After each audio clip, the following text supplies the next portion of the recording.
नमस्कार मित्रांनो, आजच्या व्हिडिओमध्ये आपण EMI व्याज कसे काढायचे ते पाहणार आहोत. बघा, आपण कोणतीही वस्तू घेतो किंवा वस्तू खरेदी करतो, मग त्याचा EMI कसा काढायचा ते आजच्या व्हिडिओमध्ये आपण पाहणार आहोत.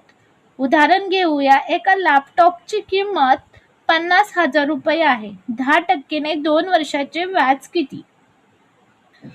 एक लॅपटॉप आहे, त्याची किंमत आहे 50,000. तुम्ही तो लॅपटॉप 50,000 रुपयाला घेतला आणि 10% दराने 2 वर्षाचं व्याज किती होईल?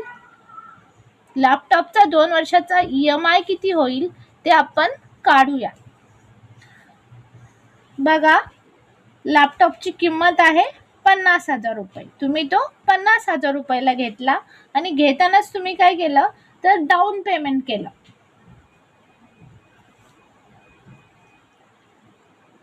डाऊन पेमेंट समजा तुम्ही 10,000 रुपये केलं, तर उरले किती? 40,000 रुपये. मग 40,000 रुपयाचे 2 वर्षाचे 10% व्याज किती होणार ते आपण काढूया.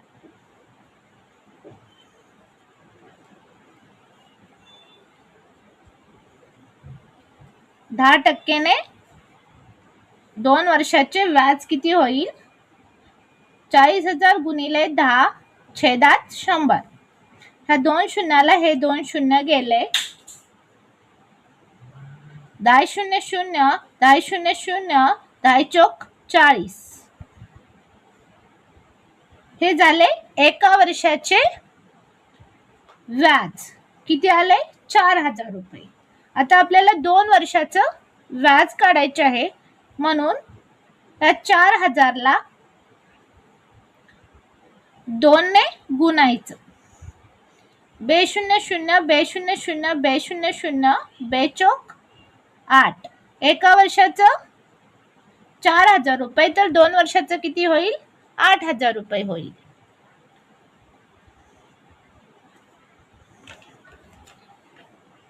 तुम्हाला एकूण रक्कम किती द्यावी लागेल तर 50,000 अधिक 8,000. 50,000मध्ये 8,000 मिळून एकूण रक्कम तुम्हाला काय करावी लागेल? द्यावी लागेल. लॅपटॉपची किंमत प्लस व्याज मिळून एकूण रक्कम तुम्हाला द्यावी लागेल. अजून एक उदाहरण घेऊया. एका गाडीची किंमत 90,000 रुपये आहे. 8% 2 वर्षाचे व्याज किती? समजा एक छोटीशी गाडी आहे आणि तिची किंमत आहे 90,000 रुपयाला. तुम्ही ती गाडी घेतलेली आहे आणि 8% व्याज दराने घेतली आणि 2 वर्ष त्याची मुदत आहे. मग 2 वर्षाचे व्याज किती द्यावे लागेल किंवा 2 वर्षाचा गाडीचा जो EMI आहे तो कसा काढायचा ते आपण आता बघणार आहोत. बघा, गाडीची किंमत 90,000 आहे. तुम्ही ती घेतली कितीला? 90,000 रुपयाला.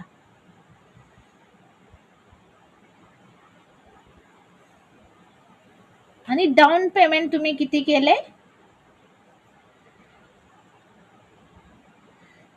समजा तुम्ही 20,000 रुपये केले, तर उरले किती? 70,000 रुपये. 90,000 मधनं 20,000 गेले, उरले 70,000. मग 70,000 रुपयाचे 2 वर्षाचे व्याज 8% किती होणार ते आपण काढू.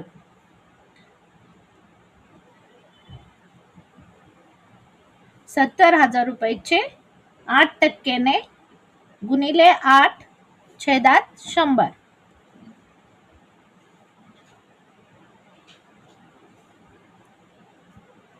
बघा, या 2 शून्याला हे 2 शून्य गेले. 8 शून्य शून्य, 8 शून्य शून्य, 8 सती 56. एका वर्षाचं हे झालं व्याज. किती आलं? 5,600 रुपये आले. आता 2 वर्षाचं काढूया. 5,600 रुपये एका वर्षाचे आले तर 2 वर्षाचं काढण्यासाठी गुणिले 2 करायचं. 2 शून्य शून्य 2 शून्य शून्य 2 सक 12 हातचे गेले 1 2 पंचे 10 आणि 1 11. हे आले 2 वर्षाचे व्याज. किती आले? 11,200 रुपये. मग म्हणजेच मित्रांनो गाडी होती 90,000ची. मग 90,000ची गाडी आणि 2 वर्षाचे व्याज मिळून एकूण रक्कम तुम्हाला द्यावी लागेल.